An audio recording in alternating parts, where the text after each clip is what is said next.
Bonjour à tous et bienvenue dans ce nouveau contenu. Cette fois-ci, je vais vous parler un petit peu des neurotransmetteurs. En tous les cas, je vais vous donner une petite synthèse pour vous y retrouver un petit peu dans ces termes et pour vous faire comprendre qu'ils sont très importants à prendre en compte pour qu'on puisse fonctionner correctement de jour en jour. Alors déjà, on a le groupe des accélérateurs. Donc, c'est plutôt un début de journée. On a besoin de dynamisme. Donc, on a la dopamine, la noradrénaline, par exemple.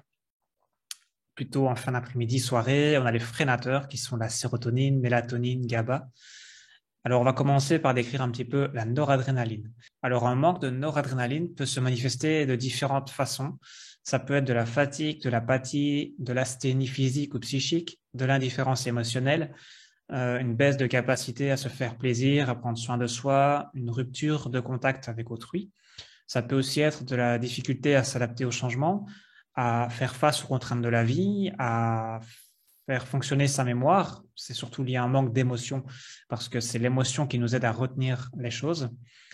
La diminution des contacts sociaux, plus de temps passé chez soi ou au lit et la dépression avec une perte de plaisir. Donc, si vous vous retrouvez un petit peu dans ces éléments-là, il est possible que vous soyez en manque de noradrénaline.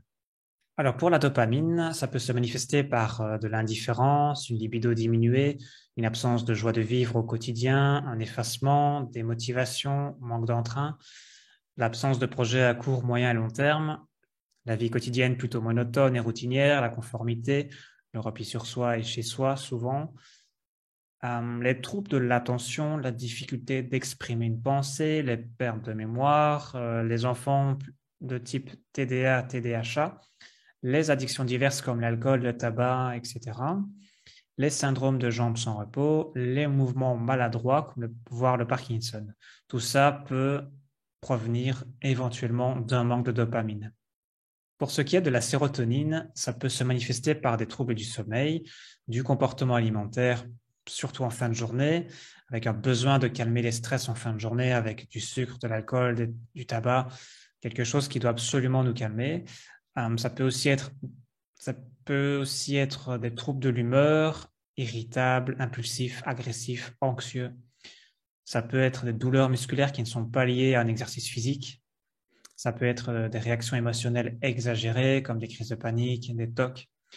Ça peut être, pourquoi pas aussi, des tendances suicidaires et aussi de la dépression avec de la colère. Tout ça, ça peut être augmenté, en tout cas, avec un manque de sérotonine. Pour ce qui est de la mélatonine, ça peut se manifester avec une difficulté d'endormissement, avec des réveils précoces entre 2 et 4 heures du matin, avec une difficulté à se réendormir. Ça peut se manifester avec une diminution, voire une disparition des rêves, voire avec un sommeil non réparateur, donc qui n'est pas profond.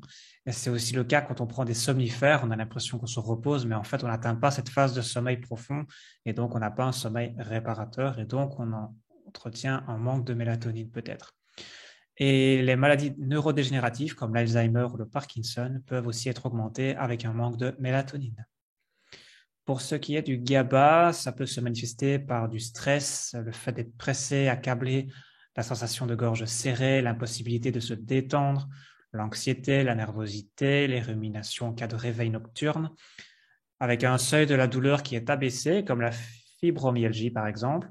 Donc ça veut dire qu'on va avoir des douleurs très facilement, sans raison particulière. Et donc un manque de GABA est souvent présent chez les femmes après 40 ans parce qu'il y a un manque de progestérone. Et cette hormone, justement, elle stimule le GABA quand elle est suffisamment élevée. Mais après 40 ans, voilà, c'est plus faible. Donc, ça peut engendrer ce problème de manque de GABA et éventuellement tous ces symptômes que je viens de vous citer.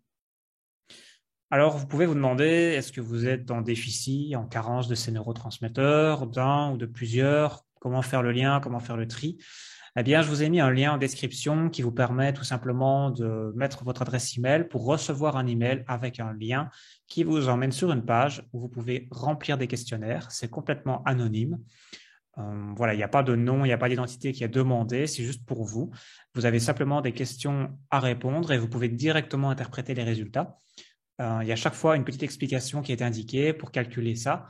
Et voilà, vous êtes complètement autonome par rapport à ça et ça vous permet d'avoir un résultat concret, voir un petit peu où vous vous situez par rapport à ces neurotransmetteurs. Parce que comme vous le voyez, ça peut avoir des impacts assez forts, aussi bien positifs que négatifs. Donc, je vous invite à faire le test. C'est gratuit, ça prend quelques instants. Et si vous souhaitez aller plus loin, eh bien, ce sera plutôt une consultation qui sera nécessaire pour vraiment identifier les choses parce que c'est vraiment du cas par cas. On ne peut pas toujours identifier les choses précisément avec uniquement ces questions-là. Il faut aussi aller plus loin parfois, mais ça peut déjà vous donner un premier aperçu. Voilà, je vous remercie pour votre écoute et je vous dis à très bientôt pour de nouveaux contenus.